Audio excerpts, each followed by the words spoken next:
নমস্কাৰ বন্ধু, আমাৰ চেনেললৈ আপোনালোকক আন্তৰিক স্বাগতম। জীৱনত বাৰে বাৰে বাধা আহিছে নেকি আপোনাৰ? বহুত চেষ্টা কৰাৰ পিছতো সফলতা পোৱা নাই নেকি? নে হঠাতে দায়িত্ব বাঢ়ি গৈছে? বহুতে কয় মোৰ ওপৰত শনিৰ দৃষ্টি আছে, কিন্তু ইয়াৰ আচল অৰ্থ কি? আজি আমি জানিম শনিদেৱে জীৱনত প্ৰভাৱ পেলোৱাৰ 7টা গুৰুত্বপূৰ্ণ লক্ষণ। ভিডিঅ'টো শেষলৈ চাব, কাৰণ শেষৰ লক্ষণটো বেছিভাগ মানুহে নাজানে। সকলো কামতে দেৰি হয় নেকি আপোনালোকৰ? যদি চাকৰি, ব্যৱসায়, বিবাহ বা জীৱনৰ ডাঙৰ সিদ্ধান্তবোৰ বাৰে বাৰে পিছুৱাই গৈছে, তেন্তে জ্যোতিষমতে ই শনিৰ প্ৰভাৱ হ'ব পাৰে। কিন্তু মনত ৰাখিব, শনি সফলতা কঢ়িয়াই আনে, কিন্তু সময়মতে আৰু পৰিশ্ৰমৰ পাছতহে। হঠাতে যদি দায়িত্ব বাঢ়ি গৈছে আপোনালোকৰ, তেনেহ'লে আপোনালোকে লক্ষ্য কৰিছেনে পৰিয়ালৰ দায়িত্ব আপোনাৰ ওপৰত আহিছে, আগতকৈ বেছি কাম কৰিবলগীয়া হৈছে, জীৱনটো হঠাতে গম্ভীৰ হৈ পৰিছে।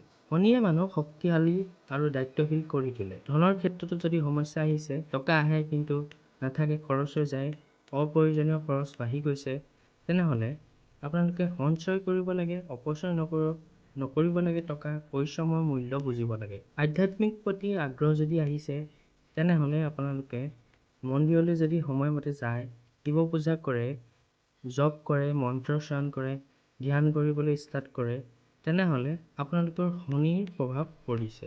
ভুৱা মানুহ যদি আঁতৰি যায়, জীৱনত যিখিনি ফেক মানুহ আছে আঁতৰি গৈছে, কিছুমান বন্ধু বা আত্মীয় আপোনাৰ জীৱনৰ পৰা আঁতৰি গৈছে, তেনেহ'লে শনিয়ে তেওঁলোকক আপোনালোকৰ জীৱনৰ পৰা আঁতৰাই নিছে।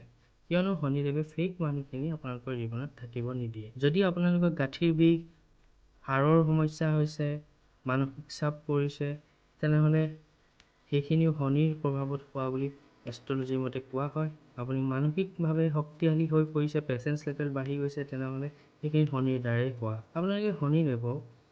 আপোনালোকে কেইটামান কাম কৰিব, যি কাৰণে শনিদেৱক আপোনালোকে সন্তুষ্ট কৰি ৰাখিব পাৰে। প্ৰথমটো হ'ল যে শনিৰ নীলাঞ্জনা মন্ত্ৰ আপোনালোকে শনিবাৰে ডেইলি পঢ়ক, আৰু আপোনালোকে দৰিদ্ৰ যিখিনি বৃদ্ধ লোক আছে তেওঁলোকক সহায় কৰক, সততাৰে কাম কৰিব, কাৰো লগত অন্যায় নকৰিব। এইখিনি কাম কৰিব আপোনালোকে শনিদেৱৰ কাৰণে। আৰু আটাইতকৈ ডাঙৰ কথা হ'ল হনুমান চালিচা পঢ়িব। তো ভিডিঅ'টো ইমানেই আছিল। যদি ভাল লাগিলে চেনেলটো ছাবস্ক্ৰাইব কৰিব, আৰু এনেকুৱা ভিডিঅ' পাই থাকিবলৈ লাইক এণ্ড কমেণ্ট কৰি মোৰ উৎসাহ বঢ়াব। ধন্যবাদ আজিলৈ। হৰ হৰ মহাদেৱ।